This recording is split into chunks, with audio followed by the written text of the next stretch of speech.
अब जो लोग उन दिनों अंग्रेजों की मुखबिरी कर रहे थे, उनके पक्षधर, जो अंग्रेजों के एजेंट बने घूमते थे, उनके पक्षधर आज नेहरू को गालियां निकाल रहे हैं, गांधी को गालियां निकाल रहे हैं। बड़ी पीड़ा होती है। अंग्रेजों के जमाने में मेरे गांव के एक वयोवृद्ध व्यक्ति जो उम्र दराज थे, उनसे मेरी चर्चा होती थी। मैंने कहा आजादी के आंदोलन के समय उनको क्या कि एक बार कोई आकाशवाणी वाले आए और उनसे कहा कि आप स्वतंत्रता सेनानी हैं और आपको रेडियो पर प्रोग्राम देना है। उन्होंने कहा मैं स्वतंत्रता सेनानी नहीं, मैं भारतीय सेना में था और वो भारतीय सेना उसमें इंग्लिश सरकार के अधीन थी, तो मैं तो उस सेना में था, एक तरह से अंग्रेजों के साथ था हमारा। वो कह रहे थे कि आजादी क्या, हम भी देखते थे गांधी नेहरू ये लोग आजादी के लिए जब लड़ रहे थे और दिल्ली में हमने उनके जलसे देखे, हम तो बहुत दूर से देखते थे। क्यों? हमारा मन चाहता था कि हम उनके साथ, परंतु हम नौकरी ऐसी कर रहे थे, अंग्रेजों की नौकरी कर रहे थे, इसलिए हम उस जलसे में सम्मिलित नहीं हो सकते थे। और उस जलसे के प्रति जो हमारी सहानुभूति थी वो भी अगर प्रकट करें तो हम जेल में डाल दिए जाते थे।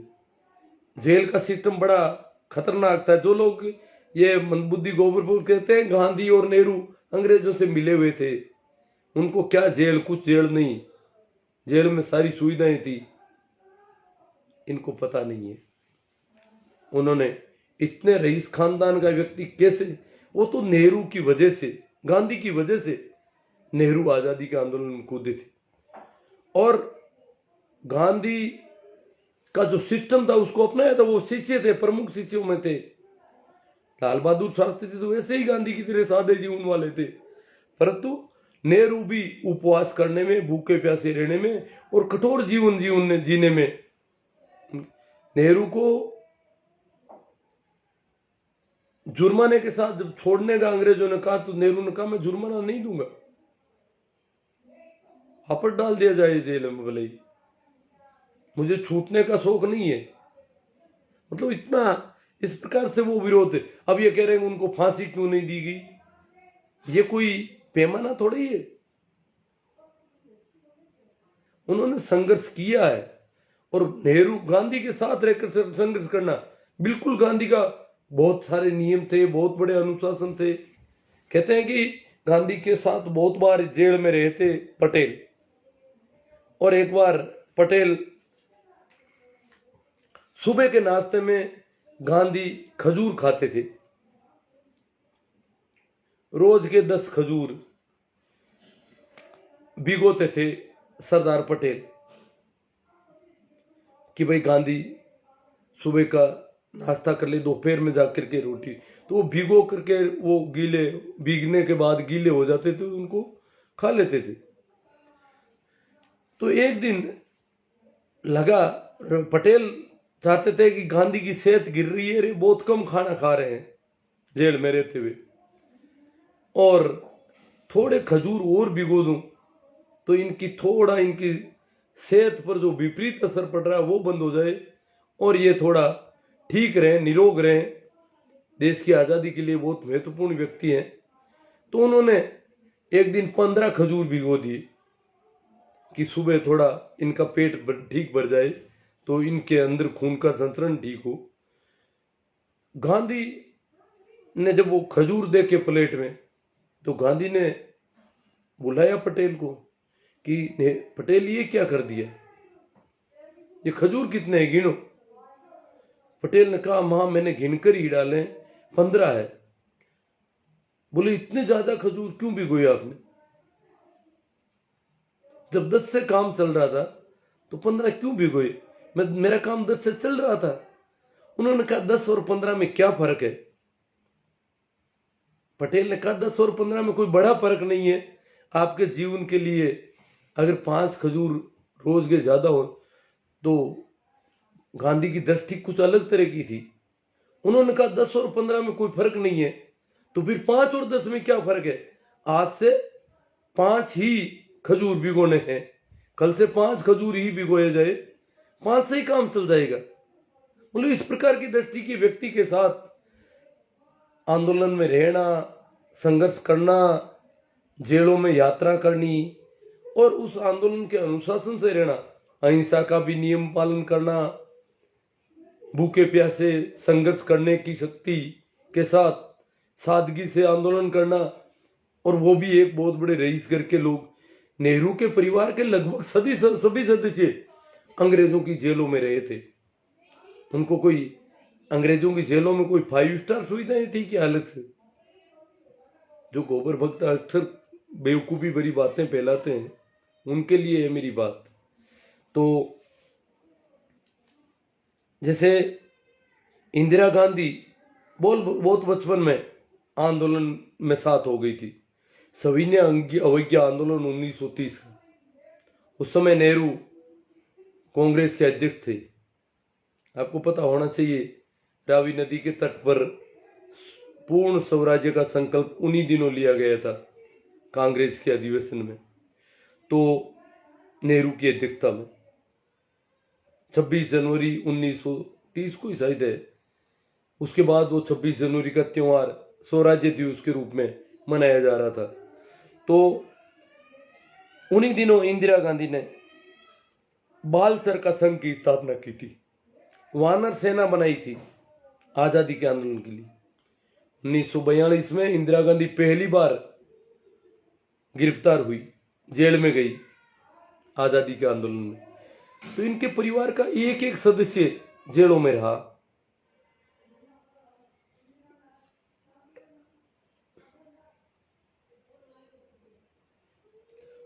उन्नीस में कहते हैं कि इंदिरा गांधी, जब नेहरू और गांधी या उनके मंत्रिमंडल और जितने भी उस देश के नेता थे, उन्होंने मान लिया कि इस देश में केवल भाईचारे के साथ ही हिंदू और मुसलमान दोनों देश के नागरिक होकर ही देश को आगे बढ़ा सकते हैं, देश को चला सकते हैं।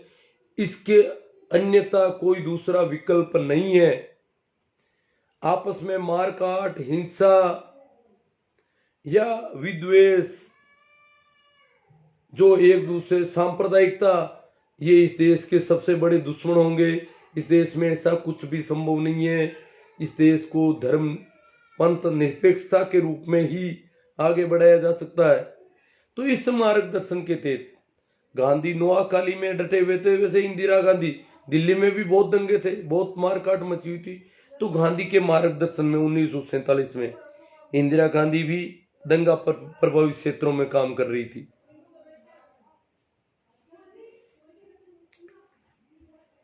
अब सवाल एक और है कि नेहरू और पटेल में से प्रधानमंत्री नेहरू कैसे बन गए? पहला प्रधानमंत्री पटेल को बनना चाहिए था, फिर नेहरू का कैसे नंबर आया? नेहरू और पटेल दोनों ही गांधी के पट शिष्य थे, प्रमुख शिष्य थे। और 1942 में कांग्रेस के लगभग सभी नेता जेलों में डाल दिए गए थे। तो लगभग 6 साल तक कांग्रेस अध्यक्ष का चुनाव भी नहीं हुआ था। और ये एक और था कि जो कांग्रेस अध्यक्ष होगा वही इस देश का प्रधानमंत्री बनेगा। ये एक सामान्य मान्यता थी, ये एक तकाजा भी था उस जमाने का।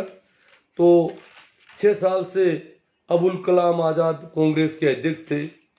इधर गांधी जी ने राजनीति में आने से स्पष्ट इनकार कर दिया था कि मैं सक्रिय राजनीति में नहीं आऊंगा।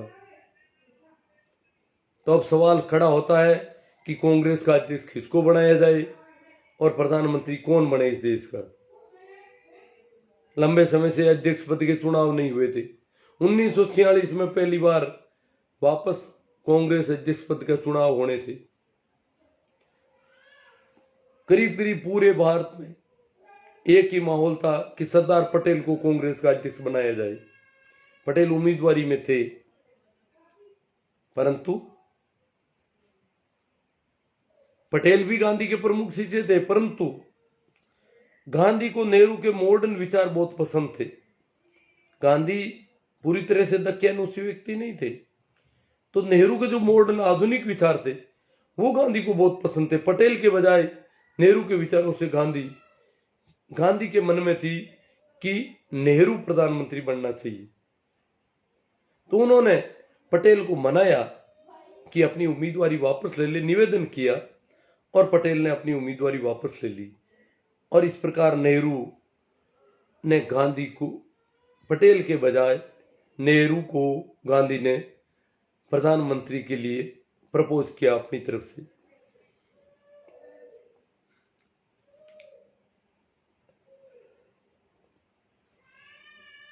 नेहरू की जो पुस्तक है डिस्कवरी ऑफ इंडिया, उसमें भारत के बारे में बहुत शानदार परिभाषा है उनकी।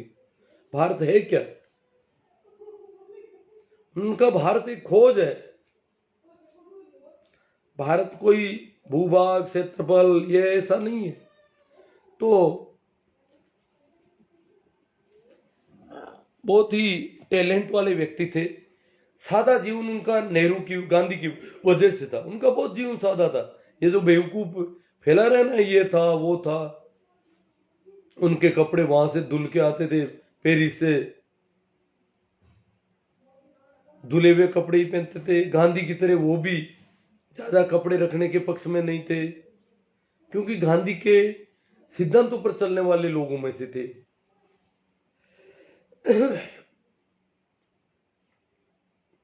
तो ये बात तो बिल्कुल बेवकूफी भरी है कि नेहरू को जो इतने लंबे समय तक सश्रम कारावास काटना पड़ा, उसमें नेहरू को अंग्रेजों की तरफ से कोई सुविधा थी? प्रमुख दुश्मन थे नेहरू तो अंग्रेजों के। संघर्ष में अग्रणी भूमिका में थे। लगभग 5-6 बार तो कांग्रेस के अध्यक्ष थे। और कांग्रेस ने के उस आंदोलन, देखो जितना आंदोलन हो सकता था इस देश में, वो उनका ही आंदोलन था जो अंग्रेजों को यहां से बाहर खदेड़ने के लिए था।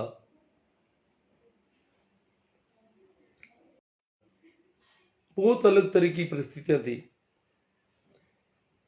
नेहरू के सामने एक ऐसा भारत था जिसमें आदमी की औसत उम्र 32 साल थी। स्वास्थ्य सेवाएं नहीं के बराबर थी। भोजन की तंगी थी। देश में अन्न का संकट था। बीमारियों और महामारियों से गुजर रहा था देश। और इन बीमारियों और महामारियों के से लड़ने के लिए पूरे इतने बड़े भारत में केवल 15 मेडिकल कॉलेज थे। इलाज का कोई सिस्टम ही नहीं था।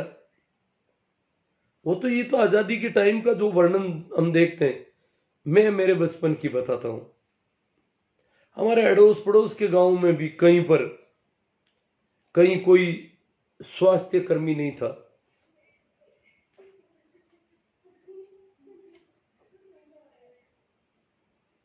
टेबलेट जैसी चीज हमने बचपन में देखी नहीं थी। वो तो बाद में धीरे धीरे गांवों में जब स्वास्थ्य कर्मी आए, हाँ, स्वास्थ्य कर्मी के नाम से या सरकार के स्वास्थ्य विभाग के नाम से हमने एक ही देखा था, चेचक के वैक्सीनेशन वर्कर गांवों में आते थे। वो सिर्फ उस महामारी को समाप्त करने का प्रयास था। बहुत बड़ी महामारी से जूझ रहा था ये देश। ये तो मैं जब की बात कर रहा हूं, उस समय तो इंदिरा गांधी थी प्रधानमंत्री भी। मेरा जन्म लाल बहादुर शास्त्री के प्रधानमंत्री काल में हुआ। तो उसके बाद जब मैं समझने लगा, उस समय तो देश की प्रधानमंत्री थोड़ा बहुत समझने लगा इंदिरा गांधी। उस समय भी इनका संकट था। खाने के लिए ऐसे ऐसे बीज आते थे, अनाज, बाजरी, गेहूं, या ये नहीं, एक लाल लाल कलर का अमेरिका द्वारा आया हुआ, वहां के शायद पशु भी नहीं खाते होंगे, वैसा कुछ था जिससे पेट भर के लोग जिंदा रह रहे थे। बड़े अकाल पड़ रहे थे। अकाल में लाखों लोग मर रहे थे। महामारियों में लाखों लोग मर रहे थे देश में। तो ऐसी कंडीशन में भारत था। ये जो आज हम देख रहे हैं इतने भवन, उन्होंने नींव से इस देश को उठाया। आज अगर एक कोई स्कूल है, कोई अस्पताल है, उसमें एक नया वार्ड बनाना या कुछ और भी भवन बनाना, वो अलग चीज है। एक नींव से खड़ा करना पहली बार, उसके अड़ोस पड़ोस में और कुछ बनाना, ये अलग बात है। नींव से खड़ा करने में, और उस गरीबी में, उस तंगी में, अगर वो लोग घोटाले करते जैसा कि आज ये पूंजीपतियों से मिलकर कर रहे, तो क्या देश इस प्रकार आगे बढ़ जाता? 60 सालों में बहुत काम किया उन्होंने। और नेहरू पर सवाल खड़े करना तो बिल्कुल बेवकूफी भरी बात है। हाँ, इंदिरा कुछ थोड़ी अलग थी। नेहरू जैसा सरल चित्त व्यक्ति इस देश का प्रधानमंत्री रहा। राजनीति में ऐसे लोग संभावनाएं नहीं रहती, परंतु वे थे राजनीति में। बहुत सरल थे, सहज स्वभाव के व्यक्ति थे। कैसे इस देश को उठाए? अब जब मैं जब जवान हो रहा था उस समय भी हमने सीमेंट नहीं देखी थी कहीं, और जिला हेडक्वार्टर पर सीमेंट राशनिंग प्रणाली से सीमेंट ली जाती थी। बड़ी मातापोड़ी करके राशन से सीमेंट मिलती थी। एक आध बैग सीमेंट कहीं जरूरत होती तो राशनिंग प्रणाली से वो मिल पाती थी। इतनी हालत खस्ता थी देश की। अब मैं नेहरू कैसे सरल चित्त व्यक्ति है, कितने कैसे मासूम है, उस पर चर्चा करने के लिए ओशो और नेहरू के मिलन के संस्मरण सुनाऊंगा आपको।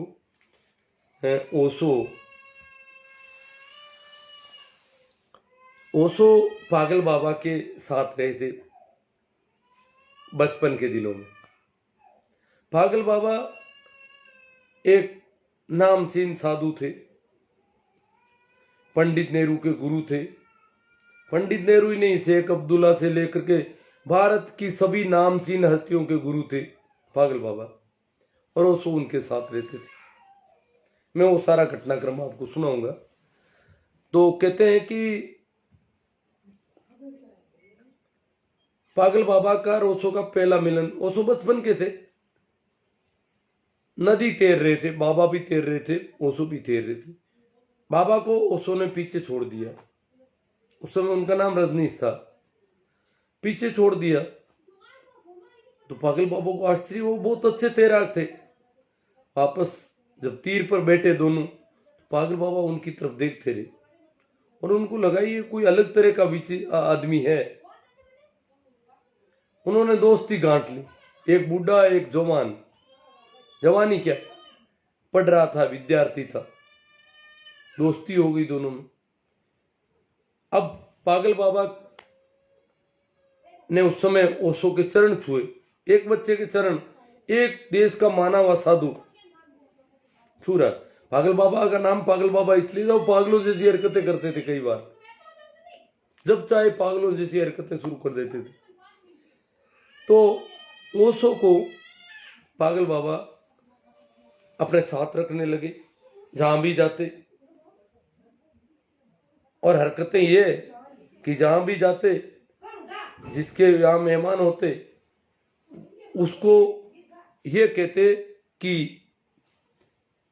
इसके चरण छुओ। जैसे जहां भी जाते तो पहले तो वो देखते कि बैठने के लिए क्या व्यवस्था की है। वो चरण छूने के लिए आते पागल बाबा के, पागल बाबा मना करते थे, नहीं मेरे चरण नहीं, पहले इस बच्चे के चरण छुओ, मैं भी इसके चरण छूता हूं, और उसके बाद मेरे को। ये संभावना है बहुत बड़ी थे इसकी, इस जगत की। और बाद में फिर बैठने के लिए जो उनके लिए आसन होता, उन्होंने वो कहते कि ये तो मेरे बैठने के लिए, इसके लिए कहां है, इसके लिए मेरे से भी थोड़ा ऊपर बढ़ाओ, और वहां जाके बिठाते उनको। इस प्रकार की हरकतों से लोग कह रहे थे पागल बाबा ज्यादा पागल हो गए। उस समय के प्रसिद्ध बांसुरी वादक पन्नालाल घोष के वहां पागल बाबा मेहमान थे।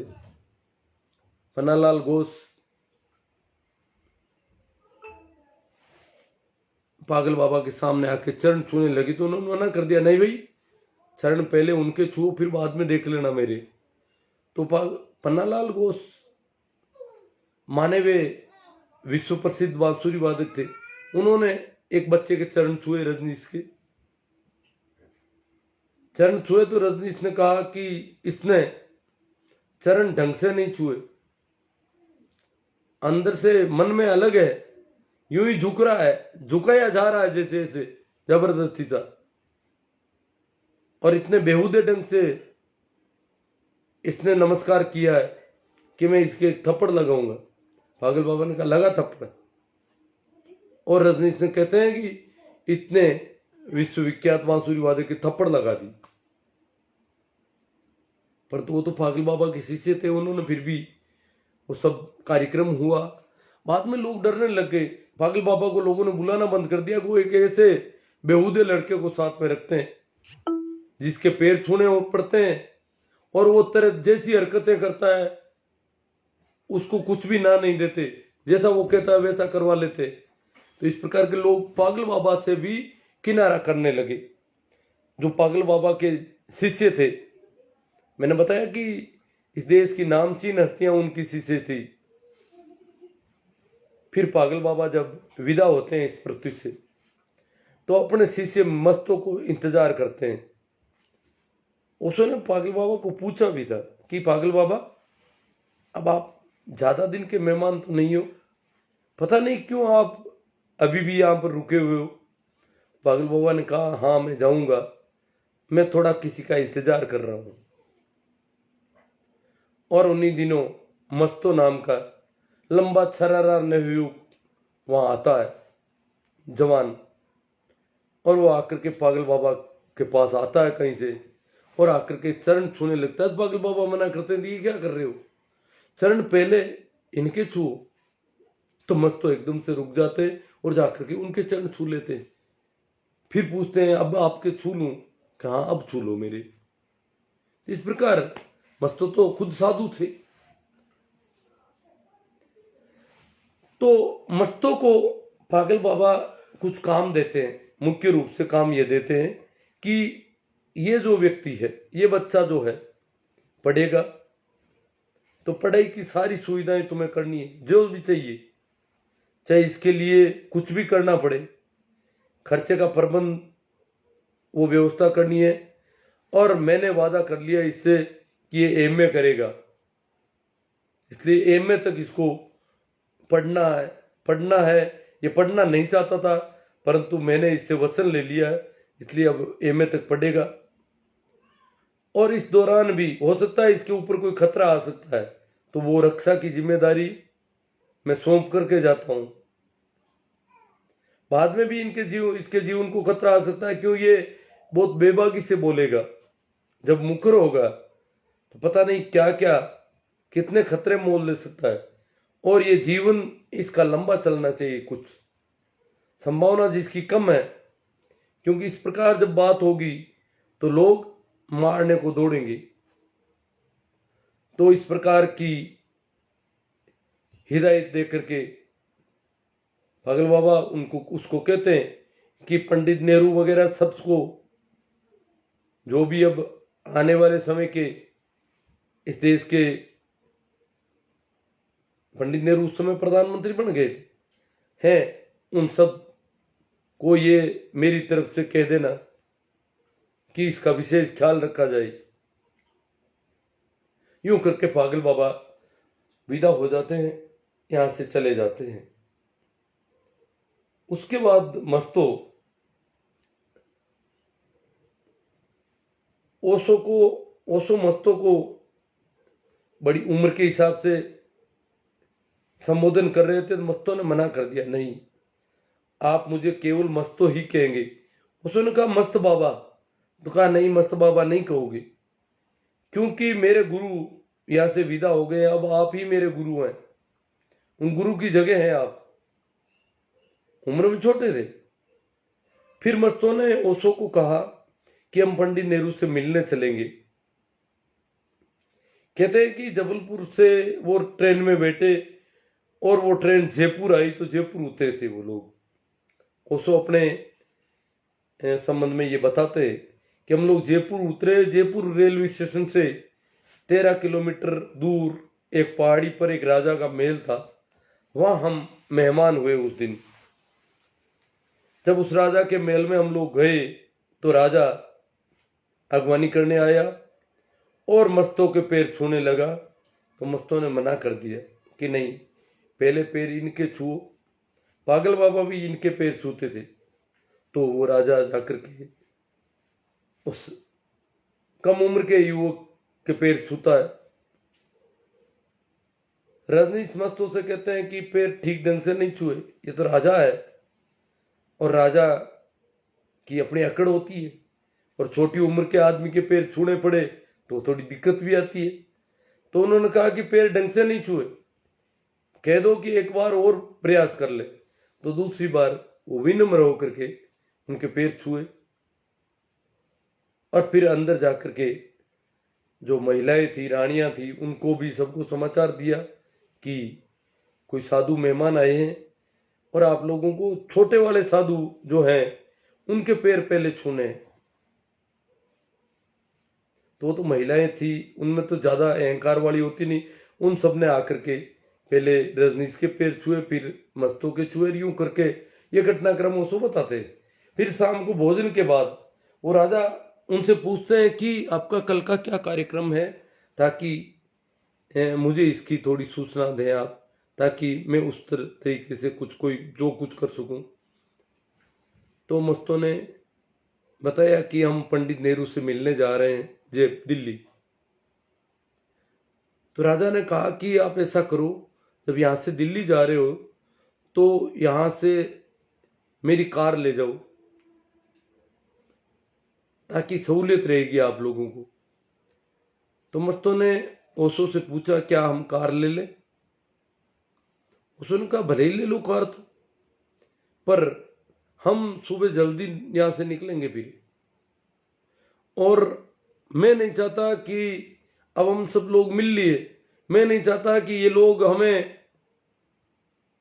विदा करने के लिए हमारी वजह से जल्दी उठे और ये कुछ ऐसा कुछ करे, क्रियाक्रम कोई कर्म कांड करे, ऐसा मैं नहीं चाहता। तो राजा ने कहा कि नहीं, हमारे हिसाब से उठेंगे, आपको जब निकलना हो रात में, जब भी, ये ड्राइवर आपके पास सो रहा है, इसको जगह देना और आप अपने आप निकल जाना, भले ही किसी प्रकार का कुछ नहीं करेंगे। तो इस प्रकार वो निकले। कहते हैं कि पंडित नेहरू से उसको बताते हैं कि हम जब मिलने गए तो वहां वेटिंग रूम में मोरारजी देसाई विराजमान थे और उनको टाइम दे रखा था पंडित नेहरू ने, भारत के प्रधानमंत्री थे, नेहरू ने टाइम दे रखा था मोरारजी से मिलने का। मोरारजी उस समय मुंबई के मुख्यमंत्री थे। जिन लोगों को पता नहीं है मुंबई क्या थी, मुंबई उस समय एक भारत का बहुत बड़ा प्रांत था, गुजरात भी उसमें शामिल था, महाराष्ट्र भी था, काफी बड़ा प्रांत था। तो मुंबई के मुख्यमंत्री उनसे मिलने आए हुए थे और उन्होंने जो पर्ची भेजी उसके हिसाब से उनको मिलना था। अब उनकी बारी थी। इसी समय में ओशो और मस्तो पहुंचते हैं। ओशो और मस्तो के लिए ऐसी कोई रुकावट थी नहीं पंडित नेहरू के यहां पर कि उनको पर्ची भेजनी पड़े और वो बाद में मिलने जाए। जैसे ही वो पहुंचे तो उन लोगों ने जगह दे दी कि चलिए आप अंदर। तो मिलने का कायदे से टाइम तो मोरारजी देसाई का था, बीच में ही ये लोग आ गए तो ये चले गए अंदर। वहां जाते ही पंडित नेहरू झुकने के लिए आगे हुए तो मस्तों ने मना कर दिया कि पहले चरण इनके छुओ। पागल बाबा भी इनके चरण छूते थे। तो पंडित नेहरू के बारे में वो कहते हैं कि जब वो चरण छुए उनने तो मुझे लग गया उस समय कि आदमी बहुत ही सरल चित है राजनीति में होकर के। इस प्रकार सहजता से एक छोटे भारत का प्रधानमंत्री एक छोटी उम्र के एक विद्यार्थी के चरण छू रहा है, लग नहीं रहा कि ये कोई आदमी भारत का प्रधानमंत्री है। इस प्रकार से वो चरण छू रहे थे। फिर उन्होंने मस्तों के चरण छुए और फिर वो लोग बैठ गए। बैठने के बाद मस्तों ने पंडित नेहरू से कहा कि आप जिस किसी भी विषय में जरूरी समझते हैं और कुछ चर्चा करना चाहते हैं, उसके संबंध में आपके लिए आपको से कौन सी चर्चा होनी चाहिए आप कह दें और इनसे आप चर्चा कर लें। एक विद्यार्थी से भारत के प्रधानमंत्री को चर्चा करने के लिए मस्तों कह रहे कि आप कोई भी सवाल, कोई भी विषय, किसी पर भी चर्चा करने के लिए इनसे चर्चा कर ले। आप अपनी तरफ से बता दें कि किस पर चर्चा होनी चाहिए। तो पंडित नेहरू ने कहा, भारत के प्रधानमंत्री कहते हैं, ये नहीं कहा कि मैं भारत का प्रधानमंत्री एक इस विद्यार्थी से क्या चर्चा करूंगा, शर्म नहीं आती? पर नहीं, पंडित नेहरू ने कहा कि आप मेरे लिए जो आपको ठीक लगता है, मेरे लिए क्या कहना चाहते हैं वो कह दे। मतलब उन्होंने अपनी तरफ से कोई विषय ही नहीं रखा कि आप मेरे लिए जो कहना चाहते हैं वो कह दे, मेरे लिए क्या उचित है वो आप कह दें। यहां से चर्चा शुरू होती है। और ओशो चर्चा कैसे शुरू करते हैं? ओशो कहते हैं कि पंडित नेहरू, आपको आज ये जो दिन देखने पड़ रहे हैं, इसमें आपकी कोई पुरानी भूल है, आपके किसी पहले वाले जन्म की कोई भूल है या पुरानी भूल है कि आज आपको ये दिन देखने पड़ रहे हैं। बाकी आप जैसा सरल चित्त व्यक्ति, इतना सहज व्यक्ति इस राजनीति में, ये आपके लिए एक दंड है। मतलब ओशो के हिसाब से एक बड़े साधु, बहुत सरल व्यक्ति के रूप में थे पंडित नेहरू। उसने कहा कि आपको ये 2 दिन देखने पड़े, ये किसी भूल, किसी गलती और किसी गलत राह की वजह से देखने पड़ रहे हैं।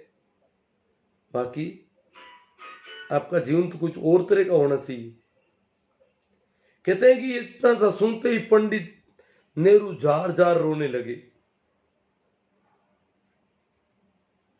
आंखों में आंसू आ रहे हैं नेहरू के। और 45 मिनट की वो मुलाकात थी उनकी। ओशो कहते हैं कि 45 मिनट की मुलाकात में बहुत गर्वित व्यक्ति थे, बहुत आर्द्रता थी उनके दिल में, ठंडक थी, नमी थी, उनकी आंखों में नमी थी। ओशो कहते हैं कि वो 3 बार रोए, 3 बार उनकी आंखों में यकायक आंसू आने लगे। ऐसा घटा भारत के प्रधानमंत्री और नेहरू के पहले मिलन के दिन। और अंत में नेहरू ओशो से कहते हैं कि मैंने इंदिरा को मैसेज कर दिया है, रवानगी के वक्त को कहते। इंदिरा उस समय विदेश में थी और वो कल तक पहुंच जाएगी। आप कल के लिए और आ जाएं, एक दिन और आ जाएं, ताकि इंदिरा से आपकी मुलाकात करवा दूं। तो इन्होंने हाँ भर ली, चलो कल आ जाएंगे। और कहते हैं कि पंडित नेहरू बाहर आए ओशो को विदा करने के लिए। बाहर आने के बाद और वो सारा, ओशो कहते हैं कि उस दिन से मोरारजी मेरे से उस दिन से ही चिढ़ने लग गए थे। उनका बहुत समय का चला गया था, उनके मिलने का टाइम था और इस छोरे के साथ नेहरू घूम रहे थे। एक लकड़ी के खड़ाऊ पहने हुए ओशो बाहर निकले, साथ में नेहरू चल रहे हैं उनके। और जब वो गाड़ी में बैठने के बाद उन्होंने बात की कि कल के लिए आपको आना है, इंदिरा से थोड़ा मिलना हो जाए। और नेहरू ने खुद उनके कार का दरवाजा बंद किया और फिर नेहरू अंदर गए। कहते हैं कि ओशो और मस्तो दूसरे दिन भी गए, संयोग से इंदिरा नहीं आ सकी। पंडित नेहरू व्यथित थे, इस बात के लिए खेद प्रकट कर रहे थे कि इंदिरा नहीं आई है, आ नहीं पाई है, आ जाएगी पर अब तक नहीं आई है।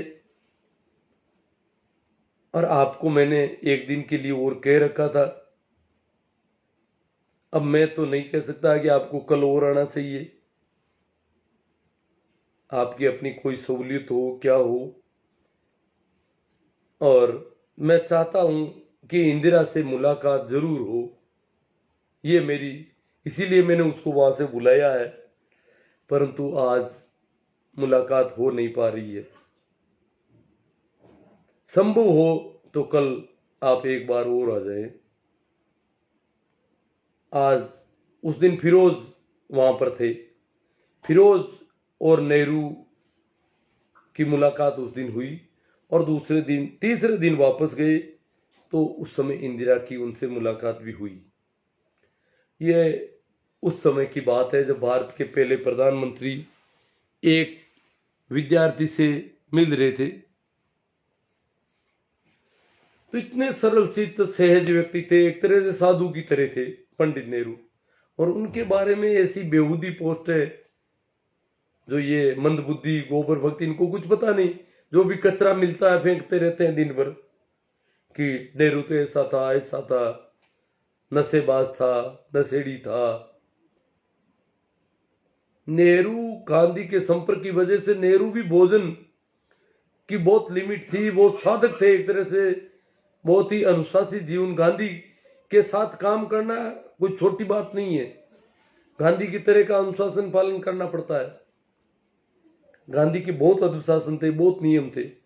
पटेल भी उनमें रगे थे, शास्त्री भी थे, बहुत सारे लोग लोग तो जो उनके मंत्रिमंडल में थे वो गांधी के साथ आंदोलन में थे।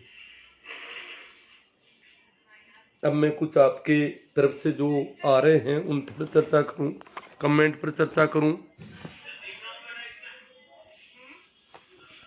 तुलसाराम जी मेघवाल, चौधरी सरवण सिंह जी, राहुल जी चौधरी, इकबाल जी, आर के सिंह जी भाकर, महेंद्र जी चौधरी, रामकिशोर जी फिरडोदा, सुभाष जी जलवाणिया। इन्होंने, रामकिशोर जी ने कहा कि अपने विचार बताइए। मैं तो विचार तो लगभग अपने ही बता रहा था। पंडित नेहरू, ये कौन है? सागरदान जी बारट कह रहे हैं कि पंडित नेहरू के जन्मदिन पर बाल दिवस क्यों मनाते हैं, आज इस पर चर्चा करें।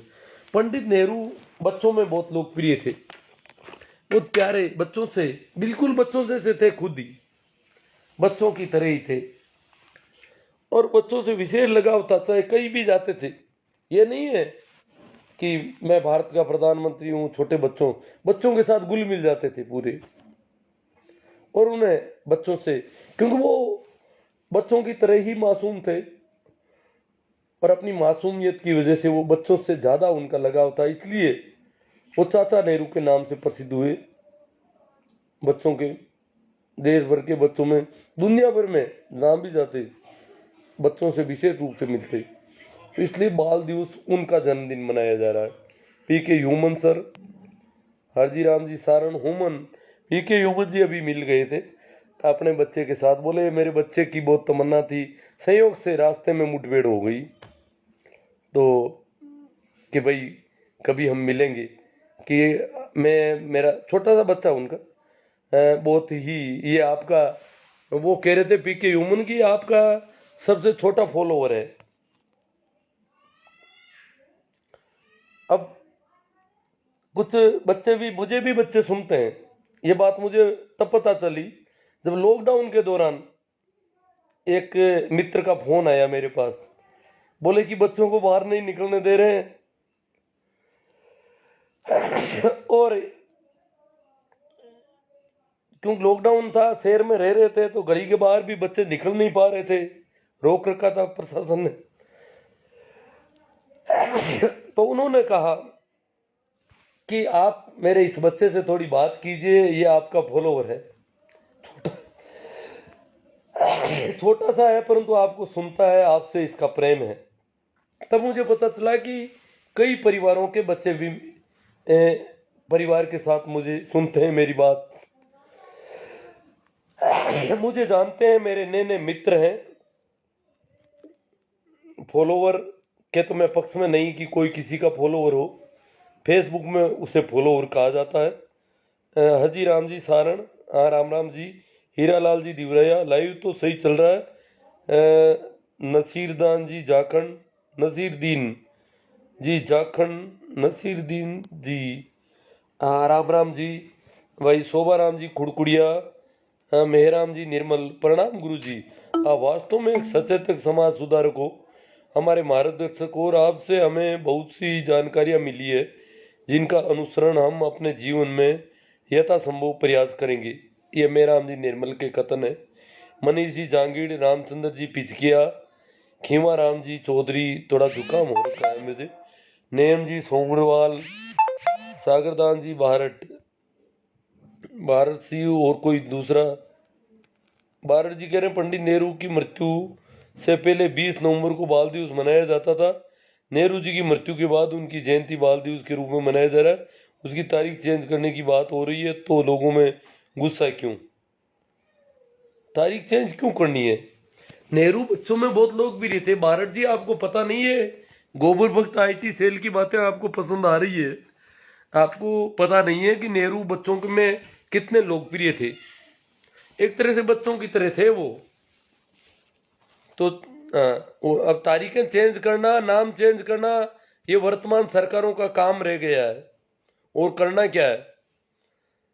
अमरा राम जी गुजर, जाजरिया अमरदीप जी, सुरेंद्र जी दिवराया, भाई श्रवण जी गोदारा कह रहे सवाल नोट किया जाए बॉस। अब श्रवण जी सवाल मेरे सामने आएगा तो जरूर आपके सवाल पर चर्चा करूंगा, क्यों नहीं करूंगा? इसीलिए तो मैं हूं आपके सामने। अब संयोग से क्या, टेक्निकल कारणों से कई सवाल आते नहीं सामने, बाकी मैं छोड़ता तो किसी को नहीं हूं। राम रतन जी मंडा, जसराज जी दुगेसर, सीताराम जी गोदारा, राकेश जी खोकर, बीरा राजस्थानी जी, राजेंद्र कुमार जी गुरु जी, मैं आपका बहुत सम्मान करता हूं राजेंद्र कुमार जी, और आपसे अनुरोध करता हूं कि ऐसे समाज को मार्गदर्शन देते रहो, लेकिन मोदी को सपोर्ट करो। अच्छा काम करते हैं, लेकिन पूरी बीजेपी उनके अनुसार नहीं चल रही है। मैंने मोदी का काफी सपोर्ट किया, मुझे भी काफी संभावना थी। देखो मोदी जो है वो एक ऐसे व्यक्ति हैं जो अपने, उनकी पूरी टीम, उनके पूरे प्रशासन, पूरे वोटर, पूरे फॉलोअर, एक तरह से देखा जाए तो गांधी के विरोधी है, नेहरू के विरोधी है, एक तरह से देश के दुश्मन है। परंतु मोदी ने कभी गांधी को बुरा नहीं बताया। वो एक तरह से गांधी के रास्ते पर चलने की बात कर रहे हैं। नेहरू के बारे में भी मोदी बोले नहीं, हालांकि वो माँ बेटे की सरकार या पीढ़ियों से पीढ़ी दर चल रही सरकार, ऐसी कुछ बातें कर रहे हैं। परंतु नेहरू के बारे में शायद हाँ, वो जब कहते हैं कि 60 साल में कुछ नहीं हुआ, तो एक तरह से नेहरू की बुराई कर रहे हैं वो, सीधी सीधी। परंतु खैर वो उनकी राजनीति, वो राजनीतिक व्यक्ति है। नेहरू की तरह सीधे साधे आदमी तो मोदी है नहीं, सरल चित व्यक्ति नहीं है। भले ही वो गांधी के चश्मे का उपयोग करते हो, गांधी की बातें करते हो, पर वैसे वो नहीं निकले कसौटी पर जब हमने देखा उनको। और फिर आजकल जो किसानों के साथ जो अकड़, जो अनदेखी, जो हिटलर शाही, जो तानाशाही, जो नादिर शाही मोदी कर रहे हैं, उनका सपोर्ट कोई भला आदमी कर सकता है? राजेंद्र कुमार जी थोड़ा विचार करो इस बात पे कि वो क्या कर रहे हैं। अभी एक संवैधानिक तरीके से हो रहे आंदोलन की अनदेखी कर रहे हैं, उसकी सुनवाई नहीं कर रहे हैं। कोर्ट तक ने उनको खूब लताड़ा है इस मामले में। इतनी जिद, इतना अहंकार, इतना घमंड, ये आप जैसे लोगों की वजह से उनमें, कि बहुत सारे ऐसे लोग हैं जो मुझे नहीं छोड़ेंगे चाहे मैं कुछ भी गलत करूंगा। बाकी प्रजातंत्र का तकाजा है कि अगर जनता कुछ बात कर रही है तो जनता से बातचीत की जाए और उनकी बात को माना जाए, सुना जाए। राजेंद्र कुमार जी कह रहे हैं गुरु आप जयपुर आओ तो बताना, मैं आपसे मिलना चाहता हूँ। राजेंद्र कुमार जी, आप जब ये कोरा मोदी का सपोर्ट यार इतने बेवकूफी की बातें कर रहे हो, तो मुझसे क्या मिलोगे?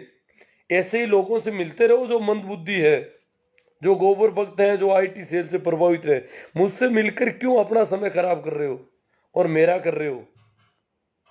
और वैसे भी मुझे आज भी कोई मित्र मिलने आए थे कहीं से, जब मुझसे मिलते हैं तो पता चलता है कि मैं कानों से कितना बहरा हूं, बातचीत ढंग से हो ही नहीं पाती है। यहाँ तो मैं एक तरफा बोलता हूँ तो चल जाता है। यहाँ तो कैलाश जी सोऊ, जगदीश जी सोऊ, कैलाश जी शानदार बात गुरु जी। हाँ, बीरा राजस्थानी जी, आप कुछ दिन और गुरु जी से जुड़े रहो, फिर आप खुद समझ जाओगे कि गुरु जी को मोदी का समर्थन करना है या नहीं। हाँ, शायद राजेंद्र जी के लिए इन्होंने कहा है कि आप कुछ दिन और जुड़े रहो इनसे, मेरे से, या मेरे पुराने वीडियो भी खूब है, उनसे भी देखो।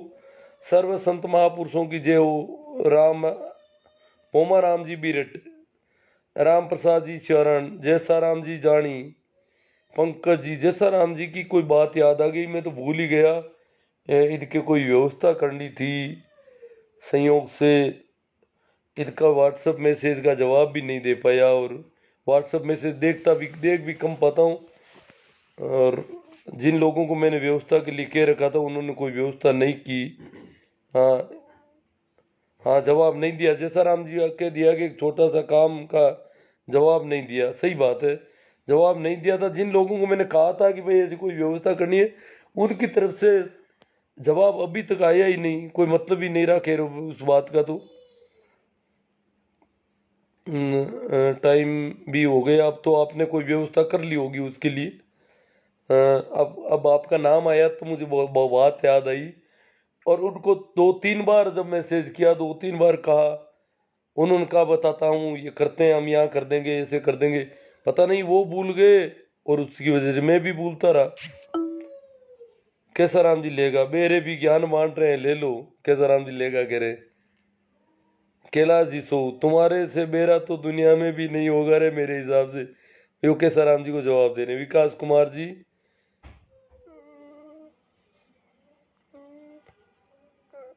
बीरा बीरा राजस्थानी, या इनके पिछले कई सारे वीडियो सुने। बीरा राजस्थानी राजेंद्र कुमार जी के लिए कह रहे हैं कि इनके पुराने वीडियो भी सुने, आगे नहीं जुड़ पा रहे हो तो। सीताराम जी गोदारा मौरा, मेरे वीडियो अलग अलग नाम से आप यूट्यूब चैनल पर सर्च करके आराम से सुन सकते हो किस विषय पर क्या बोला गया है। भंवरा राम जी, खिया राम जी बेनीवाल, राम प्रसाद जी चौधरी, भंवरा राम जी पूनिया, जवाहरलाल नेहरू एक हिंदुस्तान की विलक्षण प्रतिभा थे। भंवरा राम जी पूनिया कह रहे। मैं ये नहीं कह रहा हूँ कि आप कांग्रेस को वोट दो, मैं ये कह रहा हूँ कि नेहरू कुछ बहुत ही अलग तरह के प्रधानमंत्री थे इस देश के। खियाराम जी बेनीवाल, बहुत ही बढ़िया जानकारी दी मार साहब। मांगीलाल जी चौधरी, शोभाराम जी खुड़कुड़िया, निर्मला जी खुड़ीवाल, भंवरलाल जी गोदारा, रामसुख जी बीरट। अभी उन्होंने कहा कि मेरे सवाल का जवाब देना, पता नहीं उनका सवाल कहाँ खो जाता है। आखिरी कमेंट आ गए मेरे, तो मेरे सामने जब कोई चीज़ नहीं आ पाती है तो उसका वो एक कमेंट टेक्निकल कारणों से आते नहीं होंगे सारे। जिनको ऐसा कोई सवाल पूछना हो विशेष कि भाई इसका जवाब आना चाहिए, वो उस सवाल को एक बार की बजाय 2-3 बार जैसे कॉपी कर लें, 2-3 बार बारी बारी से रिपीट करें, तो शायद वो मेरे सामने आसानी से आ जाए।